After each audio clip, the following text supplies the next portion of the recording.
What's going on, everybody, and welcome back to another episode of the Designated Players Podcast. We are out here picking back up with a series we started and then kind of got away from as we started doing predictions, and then we ran out of upload time. So this is episode 195, and we are back with some what went wrongs. So today we are going to look at Chicago. We're going to look at New York City, and we're going to look at CF Montreal. And we're going to figure out, why did these teams not make it to the playoffs? I've got three things for each team. I'm sure Connor does too, but we are Yep. going to break it down and analyze very, very quickly, very, very briefly, not super in depth. What are some things this team needs to look at to fix next year? Connor, how you doing? I'm doing great. How are Yeah, you doing? that's awesome. I'm doing okay. I'm here. Just okay. Yeah, just all right. How could you not be doing better with all your proton, electron, neutron facts that you were dropping before the episode started? Because I was basically teaching a 6-year-old what they do because you clearly don't have any idea what's going on. That was last night that you were teaching 6-year-olds. Oh, yeah. Took me a second. Took me Took a a second. second. Yeah. Yeah. I am excited to get back into this because I love kind of breaking down the issues of teams, and we're going to go through the Western Conference next episode, and then we're going to hit some of the teams that have just been knocked out of the playoffs soon. But for this episode specifically, what scarf are you rocking? I think I can guess because you're very unoriginal. All right. What's the guess then? Montreal. It is not Montreal. Poor. Oh, wait, just kidding. For some reason, I thought I had Chicago on. Oh my goodness, I that's me. actually, I'm clipping I that. actually, I have a scarf for every team in this episode. I'm But clipping that. I busted out the Montreal one. Um, Nice. honestly, I kind of like it. It's got like a marble look to it, Wow. and it was a scarf I feel like I hadn't brought out in a while. So That's a guy who's been looking at too many houses on Zillow. It's got a marble look and it's a nice finish. shut up. What's your Uh, scarf, loser? I did what I thought you weren't going to do. I was trying to read the game here because I also have scars for almost everyone in this group. But I And you went have with Chicago. the current Chicago Fire. I have the old Chicago Fire. No, this isn't the current. This is Oh yeah, you're mid right. Chicago You're Fire. right. This is the one and done or like two and done. You That's funny too, because I have the mid Montreal one as well. it's rebrands on rebrands on rebrands on rebrands. Yeah, we really jumped on the rebrand logo Love it. trend, I guess. Um. All right. So, are you ready to dive into it? Of course I am. Good, because I want to start with a team that I think we're probably going to have the most in common, and that's CF Montreal. So, a little bit about Montreal. Uh, a 2-1 crushing defeat on the last day of the season saw them finish out of the playoffs on 41 points, 2 points out of a playoff spot, just 1 year after being 2 points away from the top of the league, the Supporters Shield. They were one win away from winning the Supporters Shield last year, and now That's they are crazy. out of the playoffs. What went wrong? And I want to start this off because for me, it all happened before the first ball was ever kicked, starting with the loss of their head coach, which actually followed my second point. So maybe I'll mix that up. It started with losing your best players and not replacing. So they ripped apart their team. They were ruined by the European market, and all of their best players were gone from it. Then they decided the best way to replace that is with mid MLS guys and academy kids. So a list of players that are gone: Jordy Mihailovic, Ismail Kone, Alistair Johnston, Joaquin Torres, Kai Kamara, and Kamal Miller. All left. And then halfway through the season, they sent Rudy Camacho packing as well. This club that was one win away from the Supporters Shield were then blown to bits and replaced with Aaron Herrera, George Campbell, Ari Lassiter, and Bryce Duke. Now, on their own, those four players are not bad players. Like they're all good in their own way. But the biggest part for me is you lost a guy who carried your attack and replaced him with nobody, really. There was no real like for like replacement for him. there was not a single attacking designated player on the roster. And that is a big deal considering that your only attacking designated player the year before carried you. They set themselves up with a recipe for disaster, and they only scored 36 goals this year, second worst in the entire conference, only in front of that team Toronto. I think they've forgotten that this is an MLS 1.0. You can't just blow your team up and think that you're just going to compete the next year and maybe sneak in because everybody else is spending big. You can't go cheap.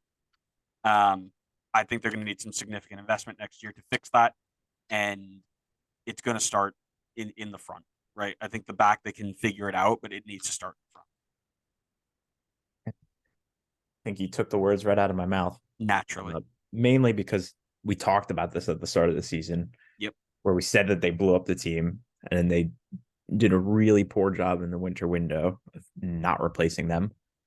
They made roughly 15 million euros in the winter. Sorry, across both transfer window during this season. And no, sorry, they made 15 million.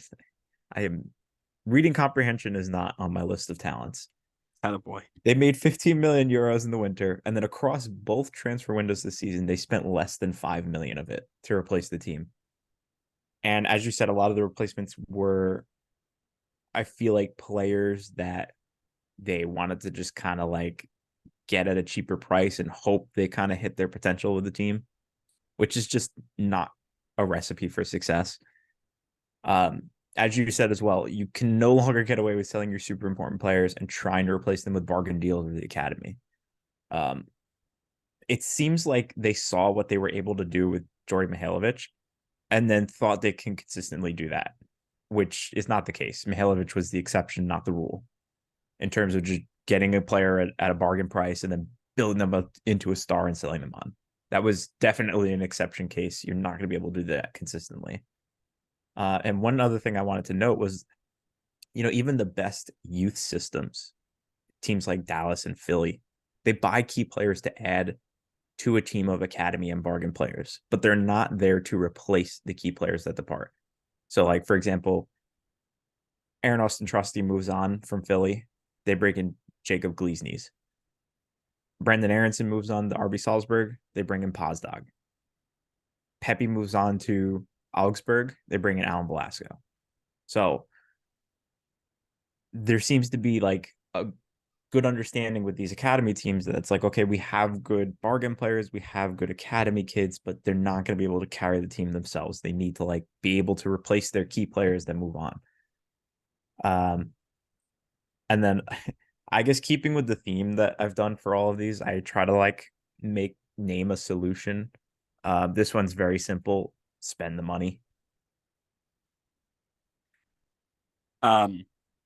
Yeah, that I'm going to hit on that a little bit as we get to my third point, but I do want to go back to my second point, which was my first point originally, in where they lost their coach. So after they let go of Mihailovic, Kone, Johnston, Nancy packed up and left and went over to Columbus. And with Nancy, they had a coach with a clear game plan, a clear identity, a clear idea of what he wanted for the future, and a group of guys who he thought could implement it. And then as soon as he left, it all got blown up. They replaced him with Hernan Losada, who was one of the youngest managers in the league. And when he was with DC, he struggled to find consistency.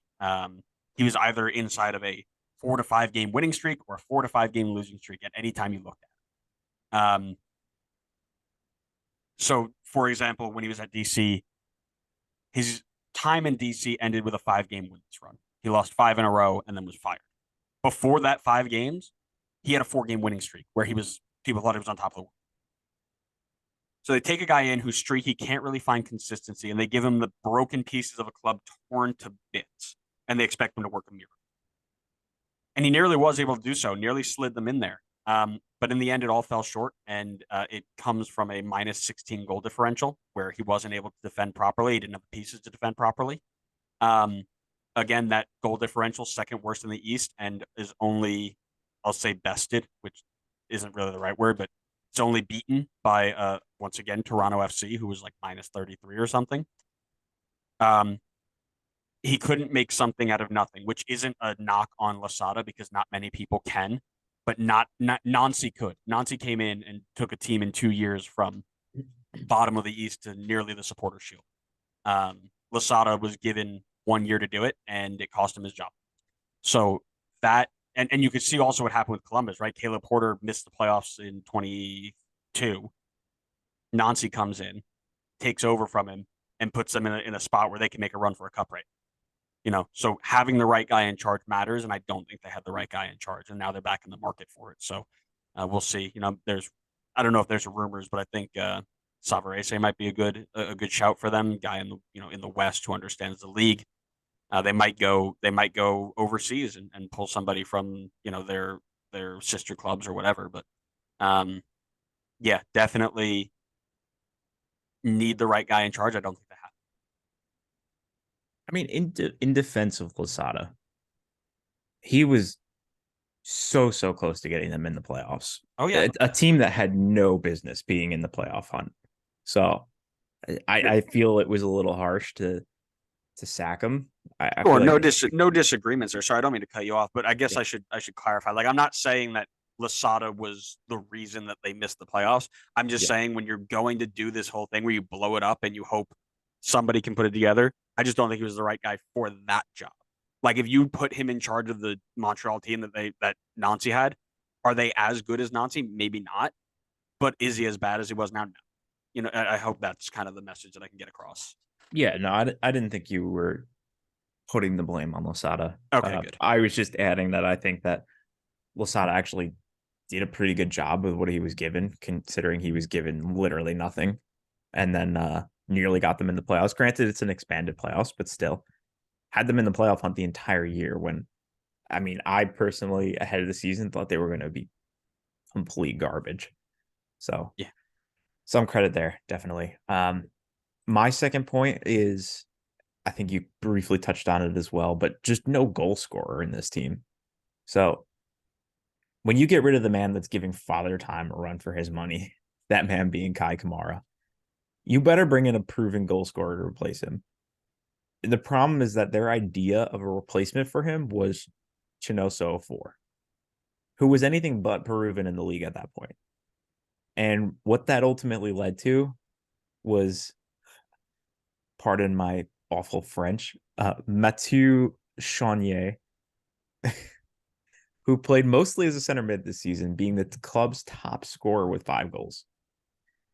That is on par with both Toronto's top scorer, who was Bernadeschi and DeAndre Kerr, and worse than Colorado's top scorer, Cole Bassett. The strikers on the team combined for 14 goals, and that's across 5 different strikers on the team. I don't have the stats to show this, but I feel like Denny Bouanga had 14 goals by the midway point in the season by himself. I know there's a question of like maybe it was a situation where they were just not getting any chances. And honestly, that was probably a pretty big part in it. However, all but one of their strikers, and shout out to Adam because the one striker that did not fall into this category was Mason Toy, had a negative, and I'm gonna make up this is probably an actual stat, but I just made up a name because I didn't want to look up what it would actually be. GXG plus minus. So they were not finishing even the small amount of chances that they got. And I guess solution for this, it's going to be consistent with the first solution. You have 2 designated player spots open. You should have tons of money from the sales last winter. Do I need to do the math for you there? I'd love you to. Okay. Open designated player spots plus money equals sign big name designated player at striker. Nice. Chaunier is one of the earlier Montreal homegrown players, actually. So, um, he's been around the club for a little bit. Him and his brother was there too. Um, but your third point or your second point locks onto my third point. Um, Lack of firepower, lack of star power, right? Um, as I mentioned, Montreal only has one designated player on the roster, and he plays center back, and he barely broke 1,500 minutes this year. They don't have a single player who scored over 5 goals, like you mentioned, and they are rivaling Red Bull for the Play Your Kids champion title. They only have one player on the roster right now over the age of 30, and that's Victor Wanyama. The lack of attacking power in this group, plus the inability to stop shipping goals all over the place, was always going to be a disaster. But Montreal fans deserve their owners to start looking in the market. And for me, it's a designated player number 9, designated player number 10. And if you can get the Wanyama off a DP, whether it be selling him or moving, whatever, it's a designated player 6'8" to run the show. I think there was a stat out there. I was just reading that of the 8 teams that are left in the playoffs, 7 of them have a designated player in the 6'8". They're not all just attackers except for Seattle. So to have that stability through the spine of your team is super, super important. I don't think they have that right now. They were so close to the promised land in 2022. They blew it up, and now they're taking the kid movement. It just feels like it's not the right way to do things, personally. So that's my last point on Montreal. I think they need to go in and they need to invest, like you mentioned. And they need to find somebody who's going to be open in creating goals and playing in the MLS 4.0 system, because your lack of goals is going to decide whether you're good or not. I mean, I think there was a team I was looking up before in the standings that, Atlanta shipped 53 goals this year, which is nearly 8 or 9 more than any other team in the playoff. But they scored 66, so they finished 6th, right? Like, that's the league. The league isn't looking to be defensively stout like the Philly was last year. They're looking to be big goal scorers, and if you're not going to step up to that, well, you're in trouble. I do want to add on to that I feel like even if Seattle doesn't technically have a 6'8" designated player, they have players of that quality at the 6'8". Absolutely. Yep. No They just disagreements had there. good business and got them on lower than designated player deals. Yep. That's a great point. I think my last point pretty much goes hand in hand with that. So as you said before, I'm sure ahead of time we already knew that we were going to have like the same points on this one, but my last one was just that there's no stars on this team. I feel like I've said this about multiple teams now, but you just cannot get away with not bringing in star game changers anymore. In defense of some teams, they at least try to bring them in. However, they may struggle to hit on them. That's one thing, but Montreal is not one of those teams. Their offseason consisted of trying to bring in under the radar signings from within the league that could maybe hit their potential and take the step up with the team, similar to the path that Jordy Mihailovic took. If you look at every team left in the playoffs, there is a star or even multiple stars on every team. Bouanga at LAFC, Kundo Torres at Orlando, Cucho at Columbus, Lucci Acosta at FCC. If Montreal snuck into the playoffs like they nearly did, who would you say is their star? Kyoto? Opoku? I mean, they're good players, don't get me wrong, but they're not stars. And I mean, solution, it's nothing new. It's spend the money, bring in a star. Try to find that magic you found when you brought in Drogba. I will say that you can get away with not having stars if your goal is to just make the playoffs and be happy. Yeah, which they nearly did, but they wouldn't have. They wouldn't have like gotten. I don't think they would have gotten far in the playoffs. No, and I don't think that is anybody's goal of just, let's just make the playoffs, and nobody walks out saying that's going to be their goal. So yeah, I think the benefit of not having a pro rel system. Yeah, but you don't have to just shoot for not getting relegated. Exactly. But again, just getting in, nobody's happy with that. Like, there are people who are just happy with staying up. Nobody's happy just getting into the playoffs. Like, Red Bull just made the playoffs, and was I happy? Yes. But when we lost, was I upset because we should have done more? Yes. Like, there's no, oh man, we get to go for it another time. All right, we're getting down a bad path here. Let's move on then to let's go out to the ball game. Oh yeah. So take me out to the ball game. That's the question. Take me out to the ball game has a different meaning now for NYC because they have a lot more free time on their hands to watch these ball games. Well, there are no more ball games. It's the off season. I didn't say which ball game. Okay. They finished in 11th this season with 41 points, missing the playoffs for the first time since their inaugural season, to my understanding. So we ask, what went wrong? And the first one I think we're going to share. It took forever and a day to get a number 9 to the door. When the season started, we mentioned it, and it was very quite clear where there was a massive hole for New York City. It was roughly the size of Tati Castellanos, and it stood right at the top of their formation. They had no number 9. Gabe Segal came in with like 400 pro minutes in like a Bundesliga development league, and they're like, heck yeah, him and Tyus Magno in a false 9 inverted. Oh man, we're set. And then they only scored 26 goals before the League's Cup break. And then once it got out of League's Cup break, they got even colder, and they only scored 9 more times all season, and 3 of them came against Toronto. I think they're okay when they got Bakrar through the door. He looks capable of doing good things, but you need to put better players around him. And you needed to get him in sooner because he didn't have time to gel, and he was able to do things individually, but you could tell the link up wasn't there. And I know you actually probably watched him play. I'm sure he played in the last game. So it looks like they're in a better spot, but for this season, why they missed this season is because they didn't get anybody in on time. If they make that Bakrar move during preseason, I mean they're probably pushing for a home playoff game. But instead, they waited until League's Cup or a little bit before League's Cup, and he wasn't able to get his feet wet. And he scored a little bit, but not nearly enough to put them where they needed to be. Yeah, I will be getting to that point shortly. Oh, it's not your number 1. I mean, I don't have it in a particular order, but oh, gotcha. It is in there. So my first point for them is the exact same point that I made with Montreal. Lack of replacements. Across the season, they lost Tati officially, Sean Johnson, Cayens, Morales for half the season, and Gabby Pereira, just to name a few. While some of these were free transfers, they still were able to get 25 million euros across the sales of Tati and Pereira. In the winter, when most of the players left, they spent a whopping 1.3 million euros. They tried the exact same method as Montreal by looking for bargains after they lost all of their key players, except there is one difference.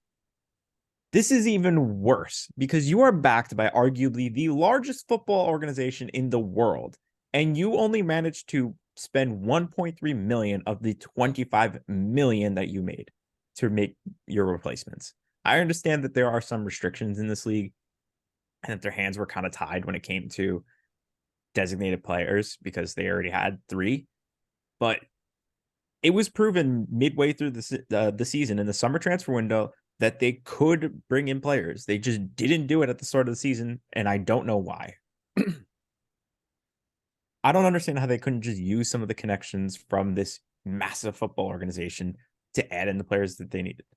And exactly like I said, they were able to bring in Bakrar and Fernandez in the summer transfer window and actually help bolster the team a little bit in the attack. Problem is exactly as you said, it was just too late in the season at that point. And there just wasn't enough time for them to get comfortable in the system in the league and make a push for NYC. I completely agree with you. Had they done this at the start of the season, I think we're looking at a playoff team, but they didn't. And I guess, a solution, you started to resolve the problem in the summer transfer window. Go finish the job in this winter transfer window and let the team mesh for a whole season. I can't say too much on you're backed by a big group and you don't get anything from it because, I mean, that's been Red Bull for the last 5 years. So, but not this year. We'll see. Yeah, I've heard Forsberg's all but done. I think Galatsky's not coming. Another point for me was they had a second hole to fill. It was about the size of Sean Johnson, and it stood at the other end of the field. They didn't have a goalkeeper. I can't count the number of times Sean Johnson came up unbelievably massive for City over the past couple of years, keeping them in games, winning them games, earning them points, getting them higher up the table, just because of the way that he would come up big in clutch moments. When he left to join Toronto, they kept hold of Luis Barraza, who they traded up to get a few years back in the first round, and Matt Freese, who was an under-tested number 2 from Philly. Barraza got most of the rest for City this year and finished with a minus 3.1 PSXG plus minus, which is bottom 5 for all like consistent starting goalkeepers. A couple of them came in and had like 1 or 2 games and got destroyed. But for the consistent ones, it's Barraza, Jonathan Bond, Guzan, and Ilicic. So not a great look there. And then when I was watching, because I watch him, as well, he just made some silly, silly decisions and mistakes, like trying to play possession in a full press and then having it, taken off him and nearly going in the goal, or trying to play sweeper keeper and missing the ball, like just little things like that that looked kind of silly. Freeze came in and looked to step up into that role pretty well. And I would expect that he comes in as GK1 next year in preseason. But the Johnson to Barraza drop cost them a lot this year, I think. I just think that they felt so safe with him back there that when Barraza came in, and he wasn't bad, by the way, but he just wasn't as good as Sean Johnson. I mean, I think I think what was he, number 6 all time in PSXG plus minus or something like that, number 6, number 7 when we did our game yesterday. Um, and you replace a guy who's got double digit PSXG plus minus in his career and go to minus 3.1. That's a big change, right? That's a big swing. Yeah, 100%. It's a great point to bring up. Thanks.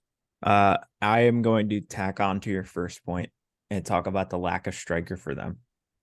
I don't know if I have too much to add here, but I'll just go through what I have in my notes. But this feels exactly like Montreal. But when this team lost Tati and Hebert, there was no backup plan other than to try their hand at Magno at striker. And that plan very much did not work out.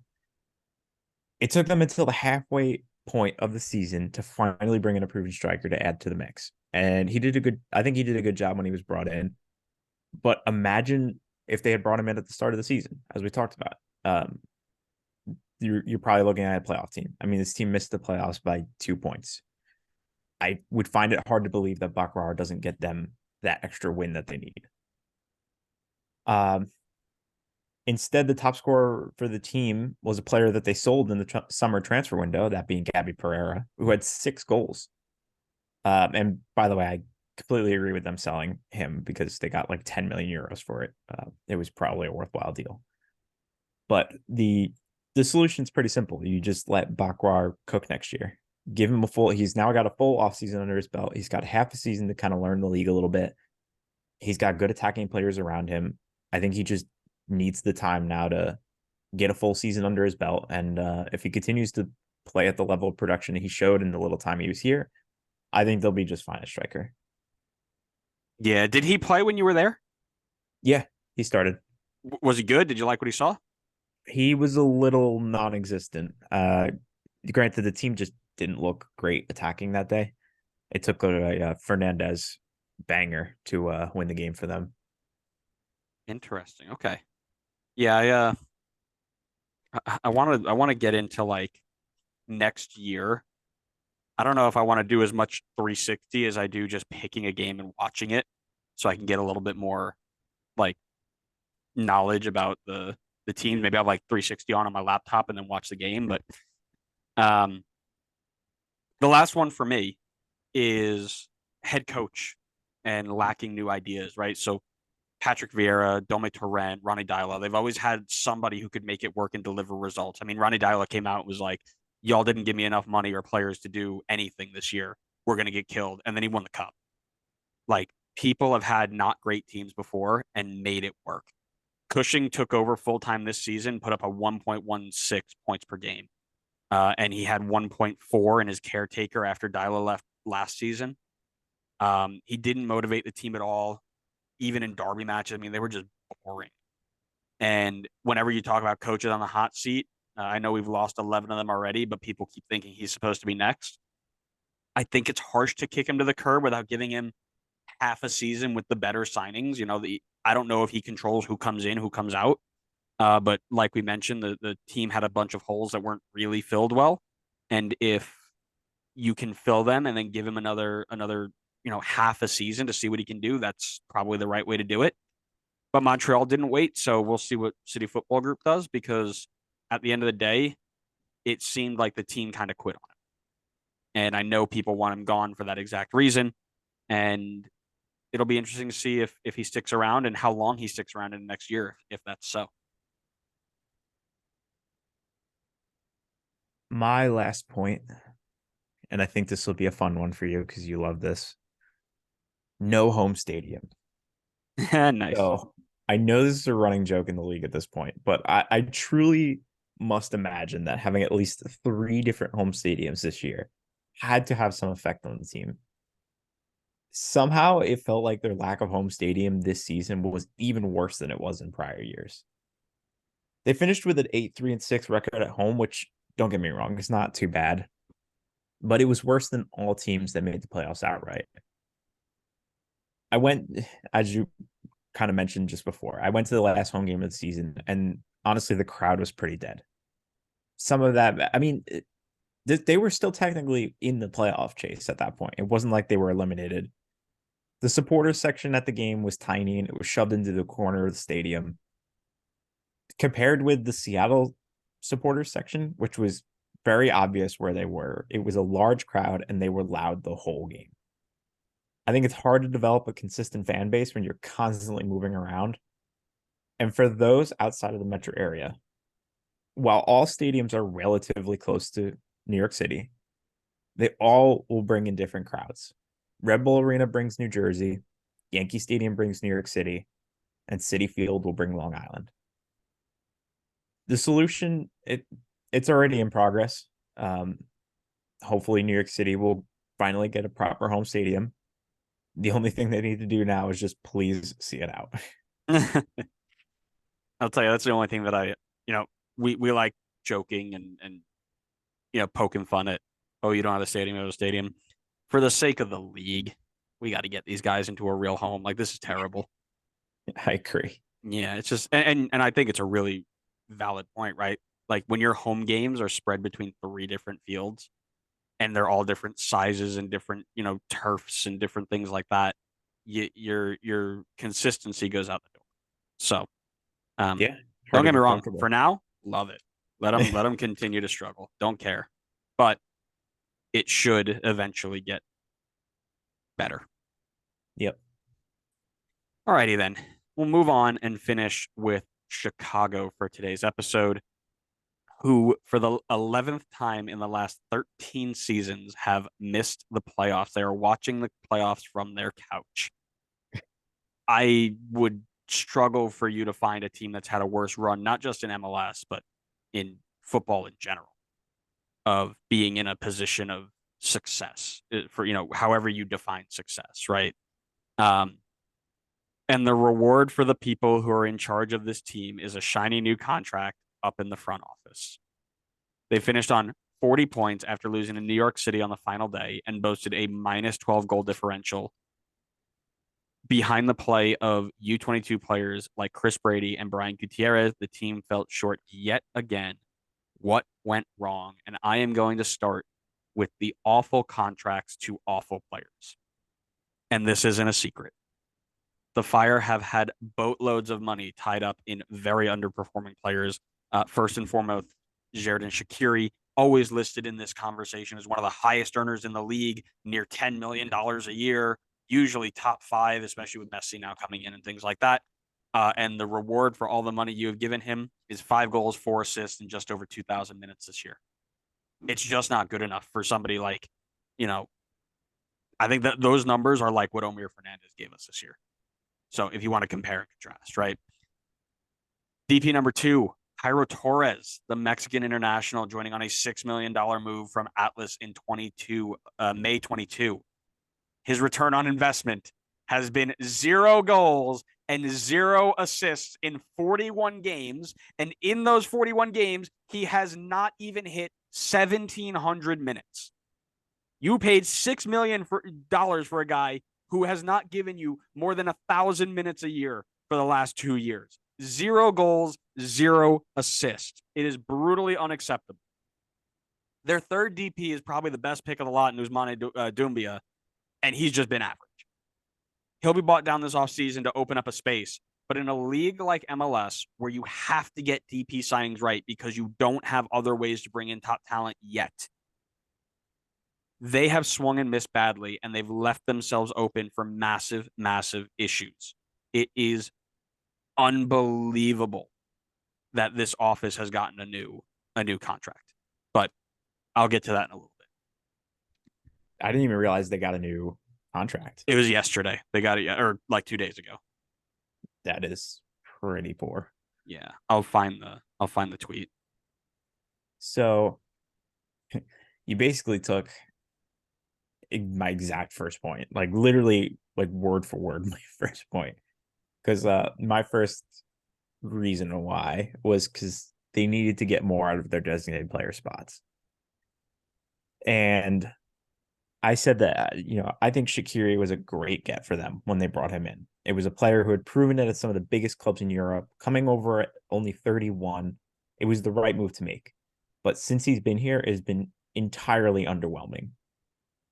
And I'm sure some of it is probably on the club and some of it is on Shaqiri himself. But whatever the reason is, he has not hit the levels we expected of him. And then Harold Torres. I mean, where do you even start there? You covered, I think, pretty much all of it. It's the only thing I will add on top of what you added, besides the massive price, no goals or assists from an attacking player across all the minutes he's played so far, which hasn't been too many, but still, is that he was also taking up a designated player spot for 2 seasons. You could have had somebody else in that spot who could have produced. I mean, like literally, someone could have fell down and accidentally produced more than he did. And then, as you mentioned, I maybe you can give me if there's more context or not on Doumbia, but it looked like it was just a loan from the summer transfer window. So I was seeing that the loan was done. So I don't know if he's necessarily coming back unless you saw something. I didn't. I didn't. I thought it was I knew it was a loan, but there was a mention of it becoming permanent and then buying him down. So that's what I was assuming that may happen. Like I'm just spitballing here. Either way, he won't be a DP next year. That's kind of Yeah. Yeah. I mean, I think bringing him in as a DP for that half of the season, it made sense. You bring him, use the spot, bring him in, make that push for the playoffs. But I think it's safe to assume that he's not gonna occupy another designated player spot next year, and nor do I think he should. I don't think that um, in MLS 4.0 you should be using a designated player spot on a 31-year-old who's been playing in the Swiss league his whole career. Not that that's like a bad thing, but I think MLS 4.0 we're looking for Xherdan Shaqiri-esque players with a background like that in Europe, or young South American players. The only thing I will give credit for to Chicago is that at least it seems like they try to occupy their designated player spots and they try to make the right moves, as opposed to a team like Montreal or Colorado who just doesn't try at all. So I think the solution is that, I while I appreciate that they are making an attempt to get good designated players for their team, I honestly I feel like the only thing they can do is just to keep trying it. Eventually, you will hit on some of them. I think they're building a good youth system to accompany the stars. Now, if you could find the right stars to put in place, I think you're looking at a strong team. yeah. There are a lot of things got to fix. I just found the tweet. They extended their sporting director in George Heights and the technical director Sebastian Pelzer. So I'm going to get to that in a second. But the first thing I want to talk about is the culture of this group, which I think is a massive issue. It feels like it's got the culture of people walking around being like, it's Chicago. We're always going to miss the playoffs. It feels like the Jets for the last decade. Like, oh, we won a couple games, but that doesn't mean anything because the Patriots are here or the Bills are now here. It's like it's never us, so why do we care? And that's unacceptable for first of all a pro group, but a group that has had so much success in the past, right? It feels like you have some players who are showing up because they get paid money and they like to play the game and they leave without knowing what it means to the club, to the community, what the shirt means, right? You're talking about a group that on the end of match day 36, with 2 games to go, sat in eighth place and needed one win or two ties pretty much to lock it up. I mean, there were some scenarios where that might not have been enough, but regardless, In their last 2 games, with the playoffs on the line, they didn't score a single goal, and they lost to 2 teams that were fighting for the same exact spot that they were fighting for. They couldn't get off the couch to play a team that was fighting to knock them out of the playoffs. It's like that stuff is just unacceptable to me as a player, as a coach, as a former captain, right? Is that stuff doesn't sit well with me. If my guys don't show up in a game where we know it's win or go home, it just feels brutal. Um, I think they need a leadership change in the locker room, whether it be to knock some players out, to do a full reset. I don't know, but there is something going on in that locker room where the people aren't motivated to play for the badge, and that's not acceptable. My next point for them is on home support. So I think this is somewhat similar to the situation with NYC. However, the difference is that this team actually has a home stadium. The problem is that they don't get any home support. Chicago, the city itself, has 2.7 million people, and yet the attendance is constantly some of the lowest in the league. And I think it shows in their home form as well. I mean, they finished the season with a 6-4-7 record at home, which is just not good enough to make the playoffs. The top 7 teams in the East won at least 9 games at home. So if they want to be one of those teams, they need to improve their home record. The solution's a little tough on this one. I'm not too sure how to get more out of the fans coming to the stadium and backing the team. I think some of it will just come naturally with the progression of the league and the sport in the country, plus the Messi effect. However, I think the rest likely comes from either better results on the field or bringing in more notable names to join the club. For me, it comes. You mentioned the notable names. That's massive, right? It's bringing in people that people want to watch and then getting the results on the field. Like when Shaqiri came, it was a big deal. Everybody wanted to watch Shaqiri. Then when they realized Shaqiri didn't give a damn and the team sucked anyway, they stopped again. Right? There's rumors of Robert Lewandowski coming to a massive Polish heavy area. That's massive. You're going to get massive crowds for that. But if they still suck, you're not going to keep them when he leaves, and that's the problem. Right? It's the same thing with the Messi deal, right? If you're going to watch Messi and you know that your local team is playing them and you spend X amount of hundreds of dollars to go watch him and you realize your team still sucks, like once Messi leaves, what's the point of going back if you know they're not good? Yeah, and you could bring in the big names, and that will definitely help draw in a crowd. But you don't even necessarily have to do that. I mean, look at Atlanta. Before when they first started and they were signing guys like Josef Martinez and Miguel Almiron. No, I guarantee you maybe, and this is probably being generous, 1% of Atlanta fans knew who they were. But because the team was so successful and fun to watch, they became household names in the league, and everybody in Atlanta knew who they were. That's also fair. I think you have to compare, new expansion. It's new, it's shiny. I want to be around it versus team that's had a decade worth of failure. So I think those also come into it. But no, I don't disagree with your point there. But for me, now I'm going to dive into this disgustingly loathsome front office work. So I just mentioned that they haven't made the playoffs in 11 of the last 13 years. They haven't made it since 2017. There hasn't been a group on that field that has resembled anything of a winning club since, any of these guys took over. And on the 14th of November, sporting director George Heitz and technical director Sebastian Pelzer both signed contract extensions. Just to give you a feeling for how the response went, when they announced George Heitz, the contract extension on Twitter, 64 likes, 161 quote tweets, and 179 comments. Not a single one of them positive. It is shambolic. And a lot of the quote tweets are spot on. This is MLS 1.0 mediocrity manifesting in 2023. It is unbelievable that in a league where we are bringing in some of the best players in the world, some of the most fun attacking football in the world, where the only thing that people will ever try and hang their hat on is there's no consequences. There's no consequences without pro rel. There's no consequences. No consequences. To turn around and be like, hey man, we haven't made the playoffs in 13 years. Why don't you come back for another 3? Maybe we'll get it right this time. it doesn't look good on the league. It doesn't look good on the club.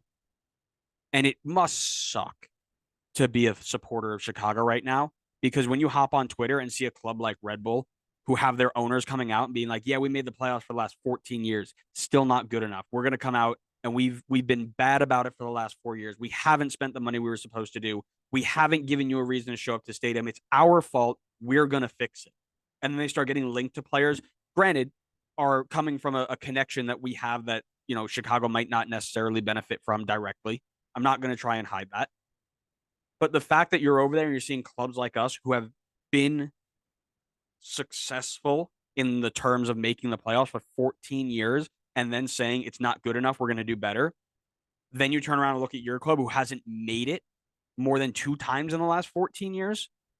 And they're going to be like, yeah, we weren't great, but we're moving in the right direction and we're going to get there eventually. I think that was the phrase that they used was, we'll get there eventually.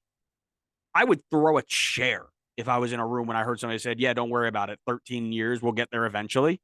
How much longer do we have to wait for this club to go back to what it used to be? We're going through MLS history on our series right now, and Chicago was the pillar. Chicago was the club. They were nearly the first team to win a treble. They were nearly one of the best dynasties in the league. And now they're 13 years without a playoff, and we'll get there eventually. It's a slap in the face to the originals who supported them through the expansion. It's a slap in the face for the people who have been there for the double winning season, who have then stuck around through the heartbreak, the agony, all of the pain that they've gone through, just for you to tell them, oh, be patient, we'll get there soon. I don't support Chicago in the slightest, and this is infuriating for me. They better be looking to make some big changes soon in that front office to reward whoever just gave them a new contract. Because if they're just going to sit there on their hands and be like, oh, we tried, and nothing's going to come out of it, there's going to be a revolt on Chicago. You know, they need to start by getting a designated player number 9, Robert Beric, Nemanja Nikolic type of build, and then whenever Shaqiri can hit the road and move on, that they'll be better off. But it's disgusting. It's embarrassing. It is loathsome. That's the word I've got for it. Even Colorado's owners have come out and said that they're going to spend more money. Yeah. And that's saying something. No, I agree with you. I mean, that is, I hate to take the side of the pro rellers, but that's a product of not having any pressure to get sent down a league. Is you can sit there and say, it'll take some time, just give us some time and we'll figure it out. Well, and if I can build on this just one more time, is the problem with this is not, oh, all the pro rellers were right. It's that now that they think they're right because they have their one thing they're going to hang their hat on. Because that's how the arguments always work. It's we don't watch the league, but here's one thing that happened that I'm going to hang on to the day I die to prove my point. And that's what Chicago just did, is give everybody who says there's no, we just fired 12 managers in 1 year, right, for not being good enough. Nobody's going to look at that when they look over and say, "Oh, look at Chicago, look what they did," right? It's shifting the direction of what we're trying to do and the direction we're trying to go and the focus we're trying to put on our improvement, and it's taking it back 20 years. It's awful. Yeah, I mean, it's definitely the exception, but it's not a good look, as you said. I mean, I don't even want to say my last point after that one. I think that was a really good one to end off on. But my last point that I noted down here was to back the coach. And I want to start this off by saying that I'm not saying Ezra Hendrickson was the right man for the job or that the club was wrong for sacking him. But doing it 10 games into the season was a big risk. And it ultimately did not pay off for them. Now an interim or new manager has to come in with a team he had no say in and try to make things work. If you had given him at least the offseason to build the team in their method, there may have been better results. And it wasn't like Chicago was far from the playoffs. This could have been the difference between them being a playoff team and not being a playoff team. I think Chicago improved after Hendrickson was gone, but they never really hit the levels that they needed to fully turn around the season and make the expanded playoffs. I think the solution now is to fill that head coach void, hopefully earlier in this offseason, and then let him bring in the players that he wants in the offseason. Then give him some time to learn the league a bit and make things work. I think patience is key. Not to the level of patience that the Chicago front office is looking for, but like some level of patience here. And yeah, at the end of the day, nothing we say or do is going to change Chicago. They've made their decision. They're going to stick by it. However, if they don't make the right changes and bring Chicago where they belong in a league that is very difficult to do that nowadays because of what we just talked about with the DP fails and the roster restrictions that make it difficult to be successful like that. I mean, you might lose whatever fading support you have left. If I just really quick before we go here, home attendance in MLS for 2023. It was not good. They were worse than Red Bull. Yeah. Now, granted, they had an average of 18,000. If you look at them, if I look at them really quickly here, this is a pretty neat website. I might need to spend more time on here.